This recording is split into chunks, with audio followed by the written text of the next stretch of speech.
Hello, I'm Armin Budish. Welcome to Golden Opportunities. Today, whether or not it rains, sunny personality has made Dick Goddard an all-seasons favorite. We're predicting he'll join us. Then, what does the future look like for seniors? The former director of the White House Task Force on Older Americans shares his vision.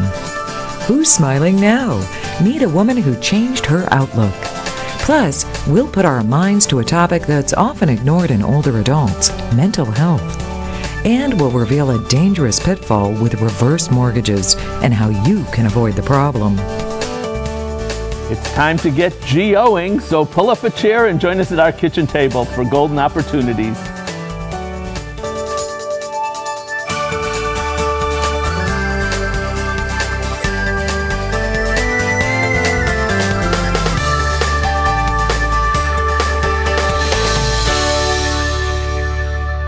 Our next guest has weathered 50 years on television, and I forecast that our segment with the one and only Dick Goddard will be sunny with no chance of showers, unless you count laughing so hard you cry. Dick's recently written about his many adventures in and on TV in his book, 6 Inches of Partly Cloudy. It's my pleasure to welcome Dick Goddard. Dick, thanks for joining us today. Well, bless your heart, Armin. And thank you and this channel for allowing me to be here. And my favorite channel, I'm prejudiced, the one... Well, that's because you got started here, right? Channel at 3 KYW in 1961. Yeah, and they were so sure I'd hang around, they gave me a 13-week contract. And I'll tell you what, Armin, I look at this crew now. Jim Grainer on the left, wonderful man. Pat Murray. They used to break each other up so much that one had to go behind the set when the other was doing the story. And here again, 1961, and used the chalk. Yeah, behind you, is that a chalkboard? Well, yeah. My degree in art in Kent has paid off. I was Air Force meteorologist, our side. But anyway, yeah, I used to chalk. For 4 years, I chalked. And now this looks like paint here. Yeah, this graduated to paint. Oh, yeah, right. And then magnetic numbers. And now, of course, we have the computers. And boy, the glitz and glitter, yeah, can't compare to the old days. All right, yeah. Now your book is entitled 6 Inches of Partly Cloudy. Mm-hmm. Is there a story with that? Well, yeah, I have cartoons all over the place here. And Tom Farron, the plain dealer, put all my writings and cartoons together to make some sense out of this. But yeah, on the opening page, I have the cartoon where the guy obviously is in high dudgeon calling a guy at a weather office. Guess who that is? And he says, I just shoveled 6 inches of your partly cloudy out of my driveway. But that's how it goes, and my cartoons are all over the place. Before I forget it, Armin, you're getting a Woolly Bear sticker. All right. So with my degree from Kent in art, I get to draw worms. And you look great. You actually designed this, right? I've done them all. Designed the stickers, yeah. And the 39th Annual Woolly Bear Festival, October 9th in Vermilion. I'm glad that religious nut out in California who forecast the end of the world, yes, twice actually. First one failed. What a surprise. But the world will now end on October 21st, which means we'll be able to get in the Woolly Bears. Oh, that's good. That's festival. Good. And speaking of Woolly Bears, you've been very involved with animals your whole life. Tell us a little bit about that. Grew up on a small farm south of Akron, Green. My parents were the greatest parents in the world. They had common sense and reason, as I point out, which trumps any degree or certificate you have hanging on a wall. And they were, by osmosis, I absorbed their great empathy for animals. I remember I brought a cow home once that had broken loose from somewhere. My mom said, you've got to give that back. I think I was 27 at the time. But anyway, no, I grew up with that kind of a background. I just appreciate the animals. I say, trust the quadrupeds, the 4-foots. You got to watch out for the carbon-based mammalian bipeds, the 2-footed animals, as I point out in the book. Now, speaking of the book, you to me and to many of us, you're one of the big celebrities. No. You've met a lot of celebrities over your years and worked with them, and there are a lot of things recounted here in the book. I've given Woolly Bear stickers to, I think, 3 presidents. Wow. And Al Gore, too, who invented the internet in Washington. I got to meet with them. And that was a great story. It was back in the late 90s. They called weather people to Washington, the White House. Al Gore did a wonderful presentation on global warming. But there were so many skeptics in the audience, meteorologists, and I'm an interdenominational skeptic. I believe Humpty Dumpty was pushed. But anyway, I've been able to meet some very, very, really important people. I'm not a celebrity. I'm just a local guy who lucked out, and I'm still on television, on Formica. We're lucky to have you, Dick. Thanks for joining us. Thanks for all that you've done over the years. Robin Swoboda is here now. Yes. She'll come back to 8 eventually, but I love Robin. You could kid with her, say anything to her, and she could handle it. The one I point out here was invited to her Thanksgiving dinner one day at Thanksgiving, hard to believe. But anyway, and so I don't even eat animal crackers anymore. So I'm not eating meat. But people said, Robin, you're not eating the turkey. Why? She said, I don't think it was cooked enough. So I tell people she's not a good cook. As a matter of fact, at Robin's, if she makes the meal, you pray after you've eaten. Thank you, Dick. All right. Thank you, Armin. Appreciate it very much. All right. Whether or not you track the weather, I predict Dick's book will take you by storm. Don't miss this sunny read from a sunny guy. My thanks to Dick Goddard for bringing sunshine to our community for the past 50 years. For more information on Dick Goddard's book, 6 Inches of Partly Cloudy, call Gray & Company or log on to www.grayco.com. Next, from the White House to our kitchen. But first, here's a 1 in a million question, or should I say 2 in a million. The Ford Motor Company manufactured 1 million cars for the first time back in 1922. So when did they drive up to the 2 million mark? Park yourself right there. We'll steer you right to the answer after this break. Welcome to Breckenridge Village, a continuing care retirement community conveniently located in historic Willoughby, Ohio. Whether it's a luxury apartment, a spacious ranch home, or newly built brownstones, it's all here with the added security of knowing more care is available when you need it. Breckenridge Village offers an exciting and upbeat lifestyle, and the food is fabulous, and our staff makes you their #1 priority. Learn more about Breckenridge Village and come see our new Veal Wellness and Aquatic Center. In 1922, Ford rolled out 1 million autos. When did they cross the finish line in the race for 2 million cars? Just 1 year later, in 1923. Some politicians claim that Social Security is broke and won't be around in the future. Are they right? Is Social Security unsustainable? Dr. Robert Binstock has a unique perspective on this issue. Dr. Binstock's a former director of the White House Task Force on Older Americans and is currently a professor of aging, health, and society at Case Western Reserve University. Thanks for joining us, Doctor. My pleasure, Armin. Well, my pleasure. And I should also mention that you're involved in the Aging Resource Center at Menora Park. I want to go back to your first title, though, with the White House. That's impressive. Tell us about that. Well, it was actually a time that was very sympathetic to benefits for older persons. It was under President Johnson. Mm-hmm. That's Lyndon Johnson, not Andrew. And times have changed a lot since then. They sure have. And let's talk about that. Social Security, is it in danger today?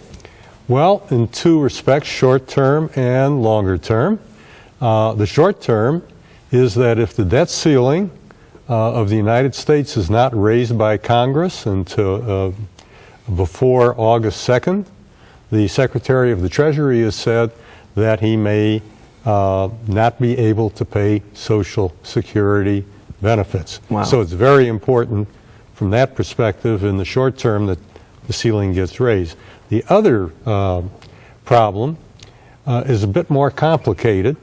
And that is in the year 2025, in order to pay Social Security benefits, we'll need to draw on what's called the trust fund reserves. Mm-hmm. Now, the trust fund is from excesses in payroll taxes that have not been needed to pay benefits in the past years and currently, but will be needed in 2025, just 14 years from now. And the problem there is that that trust fund consists of IOUs, U.S. bonds. It's $2.5 trillion now, which sounds like a lot, and by 2025 it ought to be about $4 trillion. However, those bonds need to be converted into cash And to how do pay we do benefits. that? Do we have to raise taxes to do that? Well, there are several ways we can do it, but primarily raising taxes is one way I would recommend.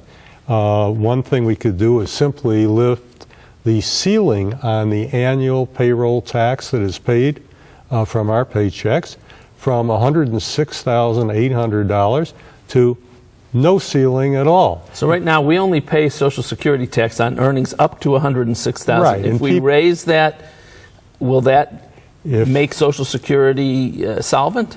It will, and that's something we actually have done with the Medicare part of the Social Security system since 1993. So it's not that big a deal, and Okay. it didn't cause it to stir then. The other two, another possibility is that we could gradually raise the payroll tax to make up the difference. But turning those bonds into cash could also mean that we'd have to go out and borrow trillions of dollars to do that, and we'd have to do it at an interest rate that's much higher than the government pays to itself on those bonds. So that doesn't sound like it would be particularly the best way to do it. Could be a financial disaster. So let me ask you the big question. Is it worth trying to save Social Security? Is it worth either raising taxes or raising the cap or delaying the retirement age or some of the other things that have been talked about? Well, it would be a disaster if we didn't rescue Social Security or keep it solvent. And that's because, first of all, we already have about 4 million older people who are below the poverty line, even with their Social Security today. Wow. Among married couples, retired couples, about half of them have over 50% of their income coming from Social Security. So if you take that away, they're going to be in disastrous shape. Well, Dr. Binstock, I wish we had more time because this is an important subject. Right. It's such a treasure to have you here in the Cleveland area. Thank you for coming on. Hopefully we'll get you on again. My pleasure. Thank you. You bet. So as Dr. Binstock pointed out, Social Security is not just an issue affecting older people. We all have a stake in securing the future of Social Security. It can be saved, and it must be saved. My thanks to Dr. Binstock for joining us today. To find out more about the Aging Resource Center, call Menora Park at 216-839-6678 or visit their website, www.menorapark.org. Next, what brought a smile to her face? Looking for places to go, things to do? Welcome to our community calendar. Grab the reins of your trusty steering wheel and gallop over to the Chagrin Valley Hunter Jumper Classic. The horse show competition continues at the Cleveland Metro Parks Polo Field through July 23rd. No need to jump through hoops for more information. Just call 330-903-9915 or spur yourself on to their website, www.clevelandgrandprix.com. Our next guest, Sarah Logan, decided to retire from teaching, but long before her last school day, she had retired her smile. Though she left teaching behind, she did decide to bring her smile out of retirement. And what better way to celebrate? Our shy and retiring dentist made the grade, and Steve Marsh was able to help. Thanks for joining us both today. Our pleasure. All right, so let's start with you, Sarah. What didn't you like about your smile? Well, I had issues with my front teeth. As a teenager, I had braces, and before they put the braces on, they pulled a lot of my teeth. So over time, they shifted and slanted, and I knew I needed a highly skilled dentist to correct that problem. How'd you find Steve Marsh? Well, like any good school teacher, I did my homework, and I'm a viewer of Golden Opportunity. Oh, well, that's And great. I saw Dr. Marsh share his amazing transformations on the television, and so I decided to set up a consultation, and we sat down and went over some pictures, and he shared my options, answered all my questions thoroughly, so I knew then that I wanted Dr. Marsh to work on my smile. And Dr. Marsh, what was your assignment, and tell us how you made the grade? Well, I think Sarah explained it very nicely. We like to sit down and explore all the options. What she talked about was very significant. A lot of people in our generation had teeth pulled when there wasn't enough room. Today, with kids and maybe your viewers' grandkids, we do something of an expansion of the arch to make more room and keep the teeth. But Sarah had her braces at a time when the trend was to literally take out teeth to make more space, and the end result was her teeth were pulled back. And we have a picture there of Sarah, and you can see Armand, not only do the teeth look like they're inclined towards the back of her mouth, but it's a hesitant smile, and that was when we first met. This is a close-up of her teeth, and in her case, it's a really wonderful option today to do porcelain veneers. We now have them thinner. Her teeth looked very straight, and this is what's called a mock-up, Armand. We actually did a wax-up and did an impression, and in Sarah's mouth, those are not the teeth. That's a mock-up, in a sense, a prototype to make sure that she likes it. And there's Sarah evaluating that mock-up to see if she likes it. And so we have a very predictable result. There she is with the porcelain veneers, literally at the time we first placed them. The gum then came back down. We did some gum contouring. Wow. And you can now see a very beautiful smile. Those teeth are now in the correct alignment, which is really what Sarah had wanted all along. So, Sarah, what do you think of it now that it's done? Love my new smile. I am thrilled with the results. And I must say, Armand is just wonderful. He's kind. Armand, Steve. Or Steve. Armand's wonderful too. Armand is a wonderful. She knew what she was saying. Dr. Marsh is just wonderful. Thank you. He is kind and patient and very good at what he does, and thank very you. knowledgeable. And if any of your viewers are looking to reinvent their smiles, I would certainly Thank you. Don't send them to me. recommend. I'm not the one that does the smiles. I That's would for sure. certainly encourage them to give Dr. Marsh a call. Thank And I you. understand that we'll throw in another name here that your husband also is very pleased with the Yeah, new he smile. liked my smile before, but now he thinks it's gorgeous. That's great. Well, thank you both for coming out. It Appreciate was our it pleasure. so Thank much. you for those Thank kind you. words. Thank you. Yeah. And I'm Armand, by the way. That's Steve. I know All that. right, to put your smile back to work, do what Sarah did. Give Steve Marsh a call. His number's next. My thanks to Sarah and Steve for a grade A presentation. See what Dr. Stephen Marsh can do for your smile by calling 440-461-1003 or visit www.clevelandsmiles.com. Next, making a mental note. It's time to get up and go. An exercise minute on golden opportunities. Hi, I'm Mike Carvin from Breakout Fitness, and today we're going to do a dumbbell chest press. You ready to go, Armand? I guess. You got it. All right. So we're going to lay flat back. We're going to have a dumbbell in each hand. What I want you to do is have your arms become an extension of your shoulders, so they're flat out to your side here, holding the dumbbells at about a 90-degree angle. We're going to push it straight up in the air above the chest. Awesome. Come down nice and slow, bend to that same 90-degree angle. Let them touch and right back up. Looking good. How you doing over there? I'm great. Oh, you're looking good. Keep your head down. You don't want no pressure on the neck. We want to keep the spine in alignment always. Slow, controlled movements, everybody. Armand looks like he has it. Oh, he did. All right, looking good. And now it's your turn to get up and go. For your copy of the exercise booklet, please send $1 for postage to Golden Opportunities, 23240 Chagrin Boulevard, Suite 450, Beechwood, Ohio, 44122. We worry a lot about our health, our physical health as we age, but we should also be aware that mental health issues can become a problem.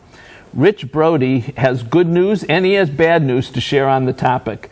Rich is the President and Chief Executive Officer of the Benjamin Rose Institute. Thanks for joining us, Rich. Glad to be here. All right, let's start with good news. Tell us the good news. Well, the good news is that older people actually statistically, on average, report themselves to be happier than most others because they've attained a position in life where they've adjusted and they've achieved a lot of their goals in life, and they're pretty happy. Great. What's the bad news? Well, the downside is that older people, like all of us, do experience depressive disorders and other mental health conditions, and the extent to which that happens because of losses or other experiences, more older people are likely to encounter, simply because as life goes on, there are more things that happen in their life. And I know from my experience that a lot of times people will assume that when there's a a bad incident, a death or something, and a person's sad that that's depression, but that can cause more problems if we make the wrong assumptions. Well, that is actually the biggest part of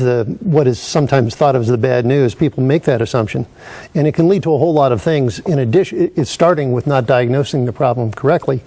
More importantly, I think as a society, we're actually making decisions and pushing older people, particularly into long-term care facilities, when they don't need to be, thinking that their depression and related mental health conditions can't be treated in other ways in the community. Is there medical help available for mental health problems? Absolutely, and the extent to which it works for younger people, it's as likely to work for older people as well. And can you give us some examples? Well, there are a lot of pharmaceutical interventions that are available. There are also methods for managing the effects of mental health conditions that allow a person to remain in the community and at large and pretty functional, so that even if they have a chronic and persistent mental health condition, they can remain in the community. But like many other things, it takes technique, and it also takes a willingness to stick with it. And often there's almost a team approach to this. Tell me about that. Absolutely. Because as a person grows older, and if they have these other conditions, they're likely to also begin to have physical conditions that impact their ability to function on their own. You need to have a highly coordinated team. Fortunately for Benjamin Rose, because of our history, we've been able to develop those kinds of techniques. So because Benjamin Rose is such an important part of the Cuyahoga community, tell us, how would you go about approaching someone with potentially a mental health issue? Not being the clinician, there are assessment protocols that we would ask the person to go through. At the same time, we would also make sure that we were aware of any medical conditions and functional impairments that would go along with the assessment. Some might be cause and effect. Some just simply exist side by side, and in all cases, you have to manage both at the same time to be successful. And so you once the assessment's made, then you can set forth a program which might include home care. It might include some oversight management and things like that. Well, as a state official, you know that one of the fastest growing segments of the population under Medicaid in long-term care facilities are people with mental health conditions. And many of them are older people who could be managed in the community through a coordinated plan. And again, I thank you and Benjamin Rose for making such programs available to the community. Thank you. Well, that's why we exist, and thanks for the chance to talk about it. All right. The good news is many older Americans are happier than other generations, and with the right combination of treatment and care, they can remain in their homes much, much longer. The bad news is that we need to become better mental health detectives, and that doesn't happen as often as it should.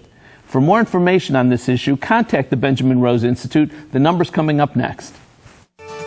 For more information, call the Benjamin Rose Institute at 216-791-8000 or click to www.benrose.org. Next, how to avoid a reverse mortgage trap. We're Gateway Title, keeping life simple. We can make it simple. We've got everything you need. See how easy selling your home can be. We're Gateway Title. We're keeping life simple. Need a number? Want a website? If you missed any from today's guests, get a pen and paper ready, because we're going to list all the information again right now. And then I'll be back to tell you about a reverse mortgage pitfall and how to avoid it.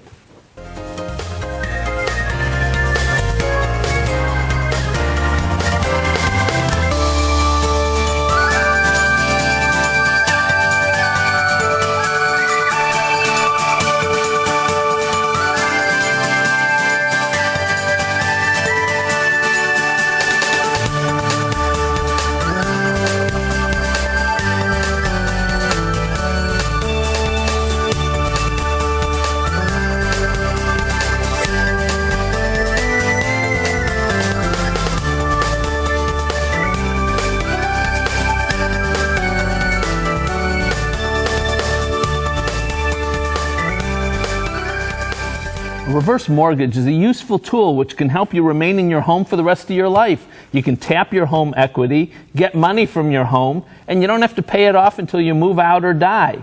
What a great way to get extra money to pay for home repairs, medical bills, caregivers, trips, gifts, you name it. But there's a little-known trap that can cause big problems unless you take steps to avoid it. Here to explain is my law partner with great homespun advice, Mike Solomon. Thanks for joining us, Mike. All right, so what's the reverse mortgage trap? Well, here's how it's supposed to work, as you mentioned. You get a reverse mortgage, you pull the money out, and you live in the house, and then when you pass away and your family inherits, your kids inherit the house, they either sell the house, pay off the reverse mortgage, or if they want to keep the house, they refinance and pay off the mortgage. If you are a surviving spouse, it's supposed to work differently. You're supposed to be able to stay in that house as long as you're alive and as long as you don't leave the house. So if your husband passed away, you get to stay in the house, you don't have to pay anything off, and then you die, then the house is sold and the reverse mortgage is paid off. Unfortunately, with the trap, what's happening is that many of the banks are taking the position. There have been some cases that when let's say the husband dies and the wife's in the house, they're saying you've got to pay off that mortgage or refinance it, and you've got to pay off the mortgage even if the house has dropped in value below the face amount. How can that be? Well, the problem is they haven't done all the right paperwork. There's a very easy solution. When you go out and get the reverse mortgage, both the husband and wife should be on the deed, and they should both sign the paperwork. So if, let's say, the husband passes away, the wife still has a right to live in that house, not make any payments, and then when she passes away, then the house is sold and the reverse mortgage is paid. So if you have the right paperwork, it goes smoothly, both spouses can live there, and you don't have to worry about losing the house. If you have the wrong paperwork, you got problems. That's right. Mike, thank you very much. You're welcome. A reverse mortgage can provide you with a wonderful pot of money when you need it most, and neither you nor your spouse will have to pay it back until you both move out of the house or die, if you do things right. For more information, give Mike Solomon a call. His number's up next. Call Budish, Solomon, Steiner, and Peck at 1-888-236-5173 for more information, or log on to www.budishandsolomon.com. Thanks for joining us. We'll see you again next week. Until then, please make the most of your golden opportunities. Would you like to join our kitchen conversation? All you have to do is call toll-free 1-877-765-1543 and leave us your question, name, and phone number. Or log on to www.golden.tv for all the latest information and show updates.